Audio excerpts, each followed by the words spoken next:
Corporate unity, corporate peace. corporate In God we trust.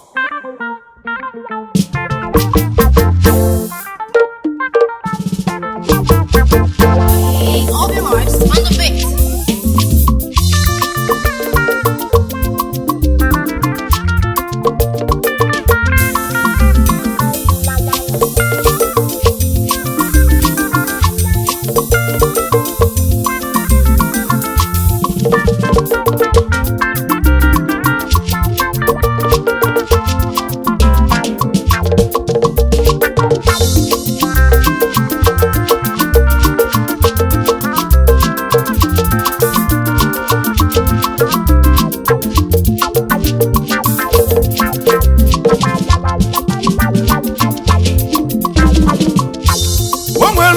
Obodo when the enwe Corporate Friends Club bụ ndị nwe obodo. isolo na ndị nwe obodo isolo ndị enwe Iburu corporate ịbata obodo ife abata. Ife onye maalụ ka ọ na-eme. ife onye maalụ ka ọ na-eme iburu corporate isolo nwere obodo. Corporate Friends Club bụ ndị nwe obodo. isolo na ndị nwe obodo isolo ndị enwe Iburu corporate ịbata obodo ife abata. Ife onye maalụ ka ọ na-eme.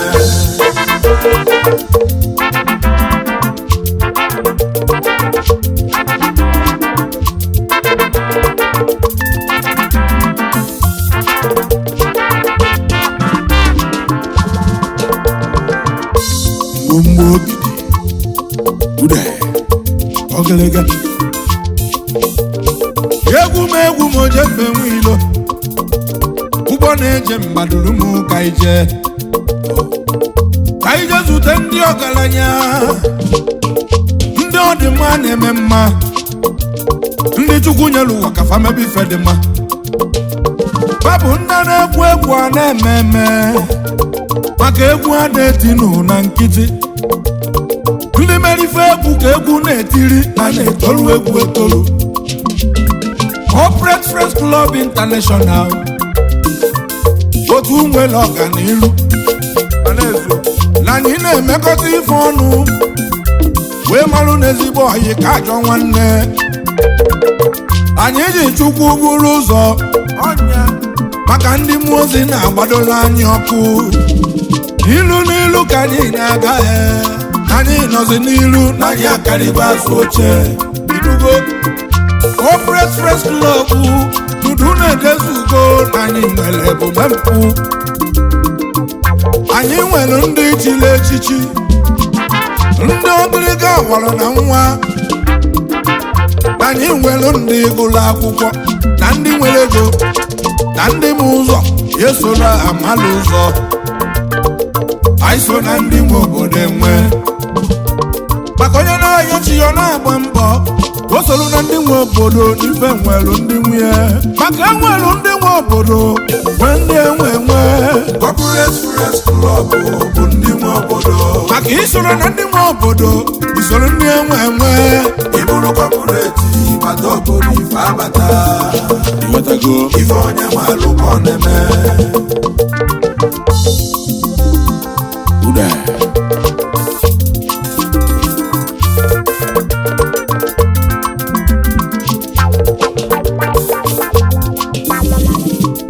Corporate nwere ndị baji uwe ogiriga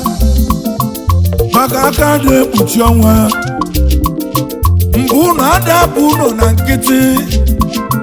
CFC ụda zụrụ na mba anụ ya na mba maka na ime adị ama nweze na ọgba okwu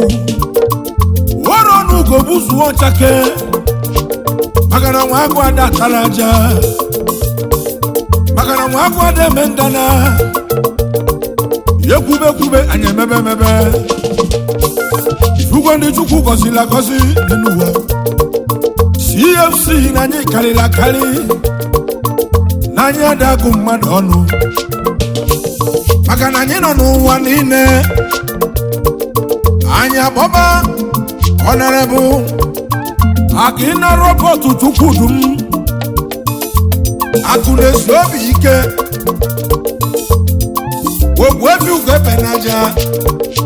onye ọma nọzụ bụrụ na-ekwusigo lokal gọọmenti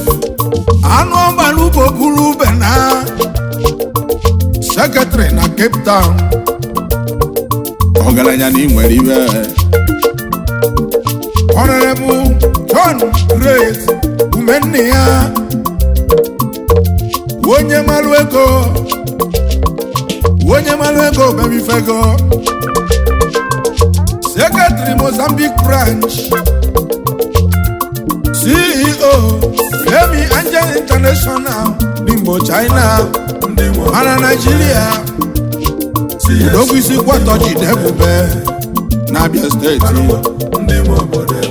Anya Bobo Galanya Obu Hachi Ugochukwu Ikunado Nzaku Nefefe Wanu Nekwe Ancient Kingdom Paco Holy South Africa Limited Onyabu National Treasurer CFC Ogalanya Mwelibe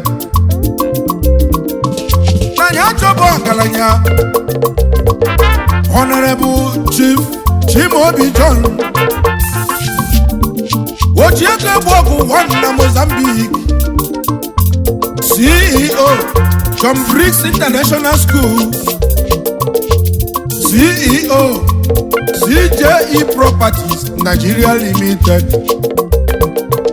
Odogwa Mulona Nebe Nudi Local Government in Enugu State Wangi Mabu Treasurer na Mozambique branch Ngwaka Izuto Odogwu Ogalanya Chukwu Gozila Gozi Honorable Frank Onye Kachukwu Ndubude Wachimeleze na Nachala Wachimeleze metu wama Wonyo Magadafi na South Africa Orogibu Secretary na Durban branch Wonyo Maweli Gabao CEO Premium Water Nigeria Limited Anya Nachala Yafuzo na South Africa Yego atu egwu Anya Bobo Galanya High Chief Eric Okoye Nke Jesus Kama Nke Jesus Atoka Director Optimum Properties Secretary Bloemfontein branch and the CFC na mada Kariana Ada kuloku wanu maka na ibada manweze n'ogboku Honorable Rochukwu S. Yechiko Koye Ogwebi Akumambo Akubi Yebugarisi Adoba na Noba National Welfare Yebugarisi Adoba Noba Ogaranya ni nwere ive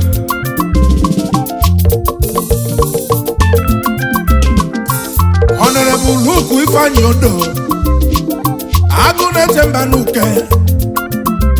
Agụna Chemba n'Igbo Etiti Agụna Chemba na South Africa Agụna Chemba na Nsụka Agụna Chemba ekwekwana ndị loga onye ọma member CFC International na Durban branch Ogalanya weliye gabao Nanyaluo na Cape Town South Africa Aizutodogu Honorable Kelechi Uzo Cape Town onye nọbiye Akalugo n'uturu Okigwe Assistant Financial Secretary CFC International na Cape Town branch Karangangada maka nwere ndị nwe obodo ndị enwe Corporate Forest Club bụ ndị nwe obodo maka isoro na ndị nwe obodo isoro ndị enwe Iburu corporate bata obodo ife abata ife onye malụ ka ọ na-eme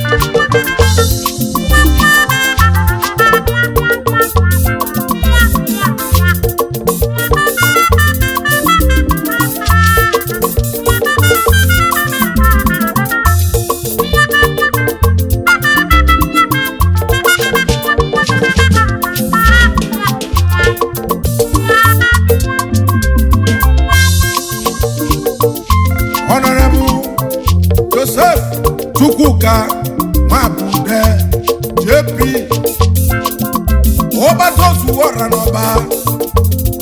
Christ in me, the hope of all glory. Treasurer Captain Branch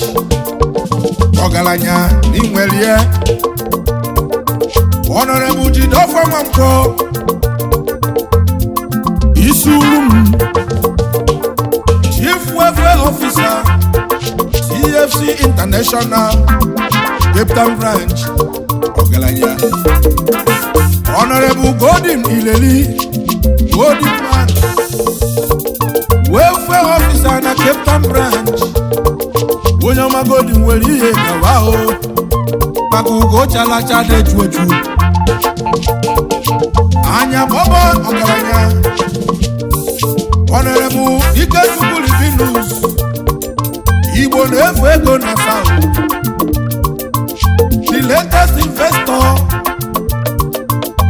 CEO Ike Merchandise Limited CEO Parliament Lodge na Bakaliki na Captain Branch in Okwechili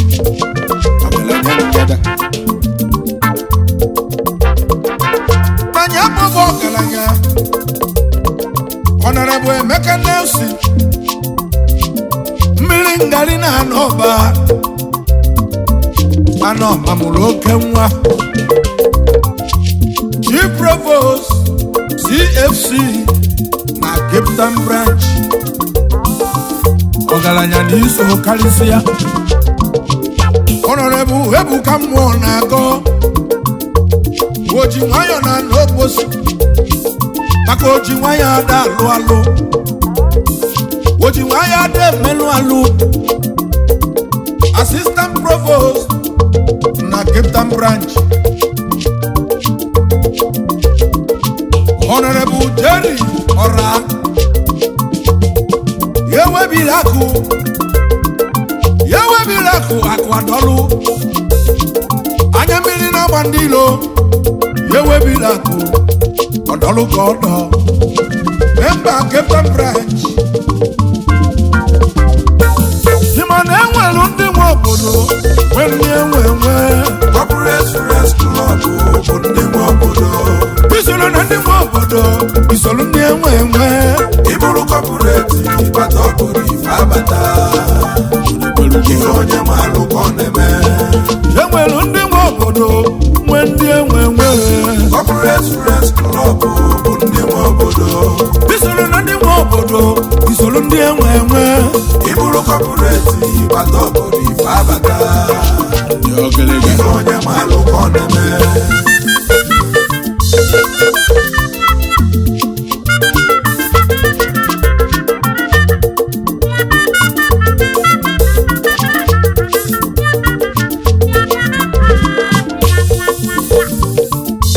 Anya Boba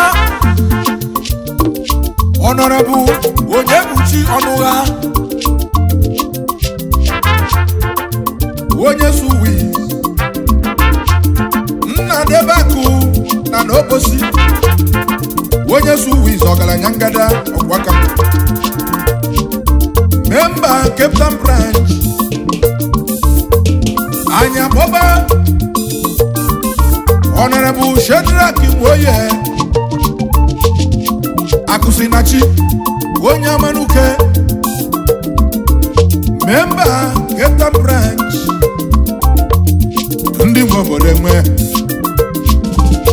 Honorable Wampo Ugochukwu Mayor Ogalaku Wanu Nobalezama Nisia Lamba no Imo State Member Captain Branch Ogalanya Ningwelia Honorable Nukubo Nukwebuka Akuluono Onubo Member Captain Branch CFC Ndi Obodo Anyejebe na Nalie CFC Kansu Ogalanya Honorable Celestine Wobonna CFC Abana Babando ndị Igbo ndị nwe obodo enwe Babando Mbanese CFC bụ ndị nwe obodo enwe member Cape Town branch ndị nwe obodo ọgaranya n'iso karịsịa iso na ndị nwe obodo enwe Honorable Chukwu nọ nso CFC bụ ndị nwe Chukwuma ịmalụgo Udeze Nnabulak CFC bụ member Cape Town branch ịmalụgo iso na ndị nwe obodo enwe CFC Honorable Ọnọchie Okwudili ndị nwe obodo enwe ụzọ eghelu na n'ọpọsi CFC bụ ndị nwe obodo enwe ya bụ ụzọ ka anyị si akpata ego ndị nwe obodo enwe member Cape Town branch CFC bụ ndị nwe obodo enwe egwu ka nọkwa na Cape Town na South Africa maka na mmadụ abaka mmadụ kalịla akali Honorable Nzube Okwudili akụbụ isi ije oloye na n'ọba oloye were ya gaba oloye ololo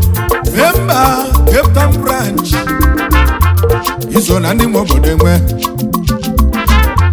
Honorable Evans emefele abụsịbụ oke ọgaranya na Cape Town branch ndị nwe obodo enwe n'anya mbọbọ ọgaranya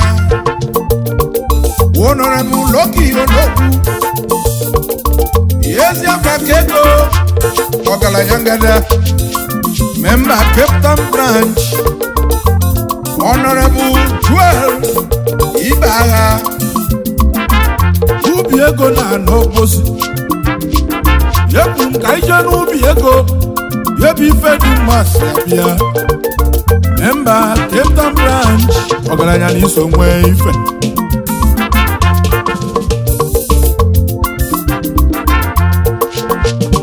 ọkwa ndị dị mma ka anyị na-achọ Honorable Chukwuebuka Ililo alụsị gbọna alụsị odogwu na Cape Town branch iso kwechiri Honorable Anayochukwu Okekibe otu osisi eme ọfịa na Cape Town branch ka iso kwechiri ọgaranya na nwere ibe ahụ osisi ka mkpu Honorable Chief Damian Ụzọchukwu eze dị n'aka Chukwu n'ọzọ Obolo akụ ihe nwata egwu na South Africa akụ ihe nwata egwu okpochili Financial Secretary na Durban branch Honorable Chukwu Bonaventure Chinedu anya fulugo wanụ n'inyi Treasurer Durban branch na ọ ga-adịrị gị mma maka na enwelu ndị nwe ndị enwe gbaba mbọ ka isoro na ndị nwe obodo maka enwelu ịtagbu onwe gị na abụbụ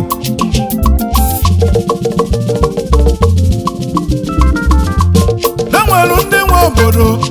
ndị enwe Corporate Friends Club bụ ndị nwe obodo isoro na ndị nwe obodo isoro ndị enwe ịbụrụ corporate ịbata obodo ife abata ikwerugo ife onye maalụ ka ọ na-eme ife onye maalụ ka ọ na-eme ndị nwe obodo ka anyị na-akpọ n'egwu Corporate Friends Club bụ ndị nwe obodo maka isoro na ndị nwe obodo isoro ndị enwe ịbụrụ corporate ịbata obodo ife abata isoro ndị ọgịrịga ife onye maalụ ka ọ na-eme ayo buda mgbomgbo ogidi ije oya tobiya nice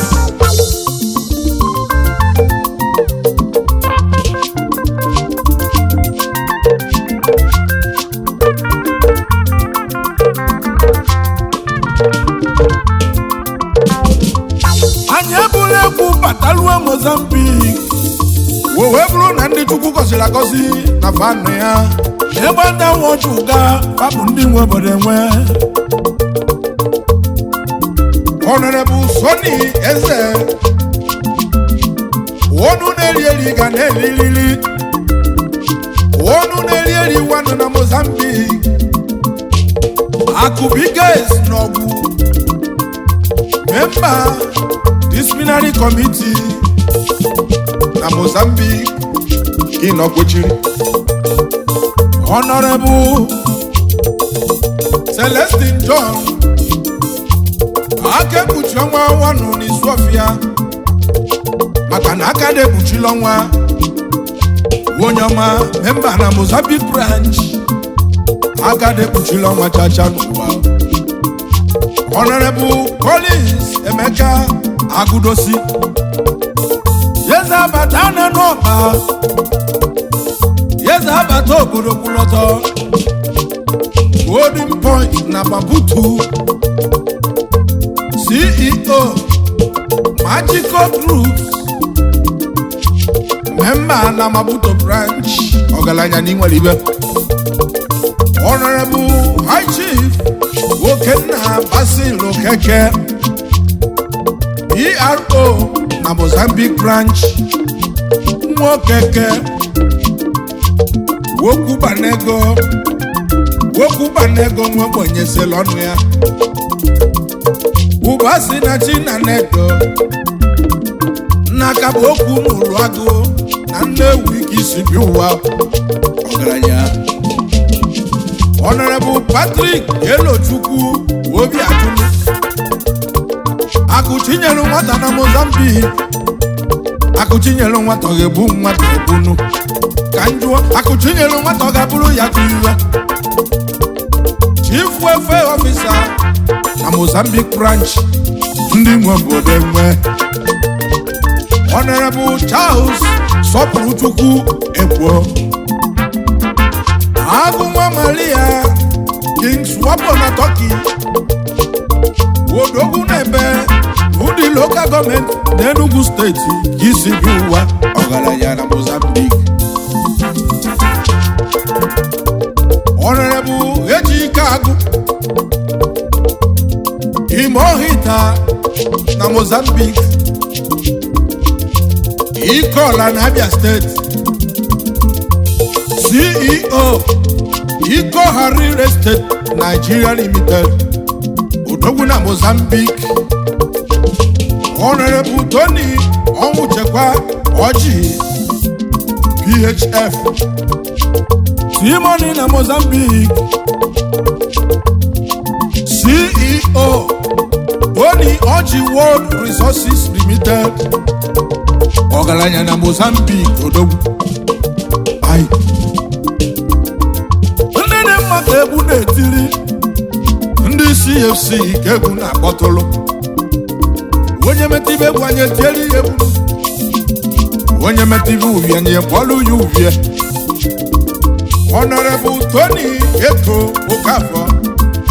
Tony Mombasa Ala na Zungwani He Kingdom Ogalanya Ngadanga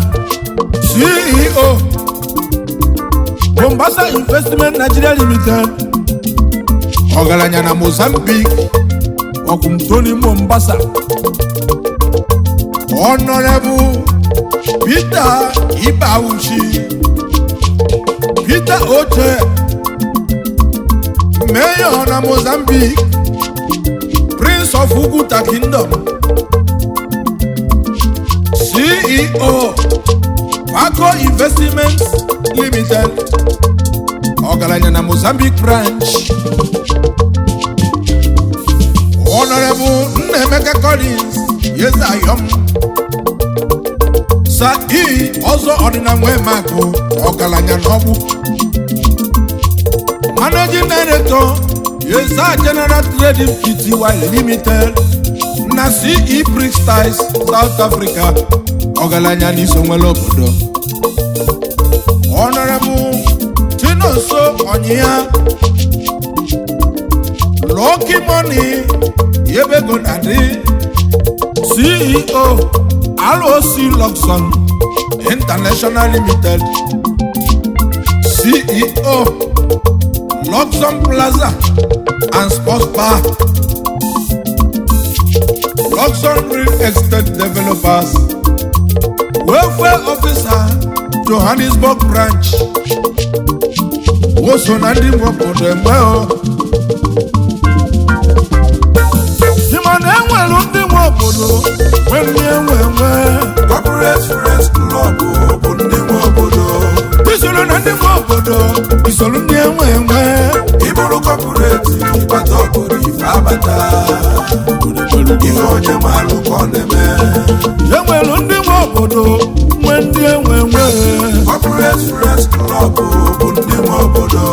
Isolu na ndị Obodo, isolu ndị enwe. Iburu corporate ịbata obodo ife abata. Ife onye malụ ka ọ na-eme.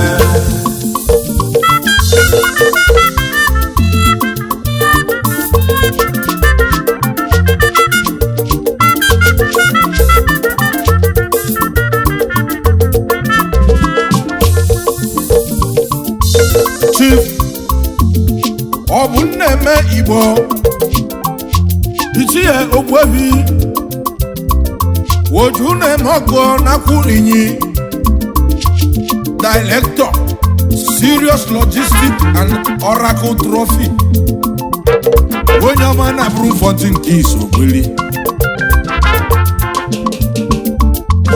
Honorable Chief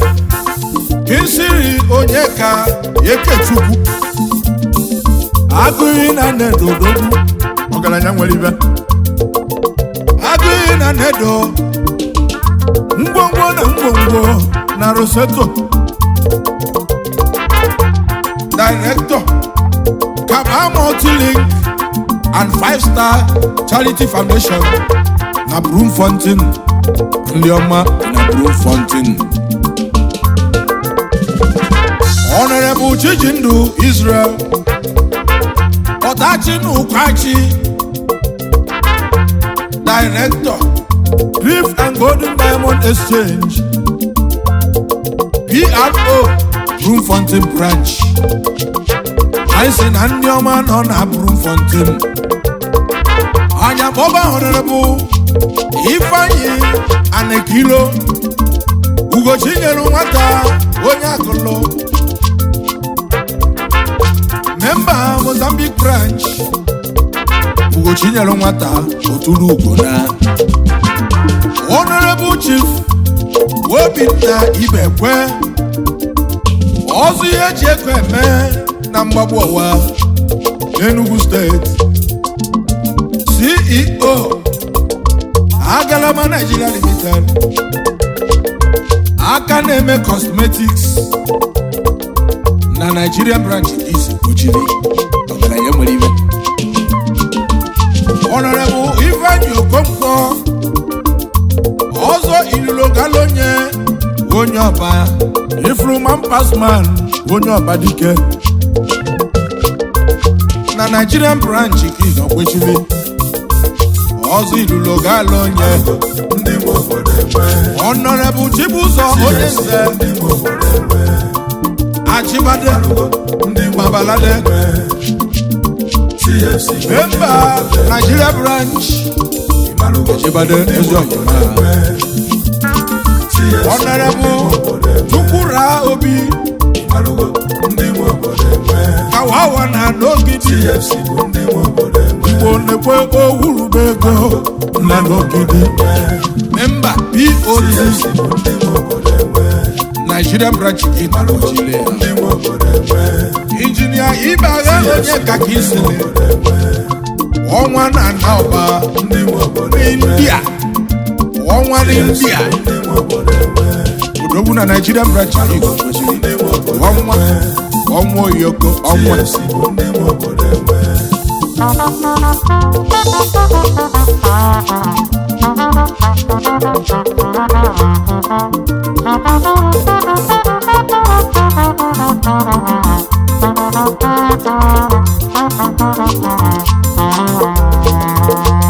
anyị na-aga n'iru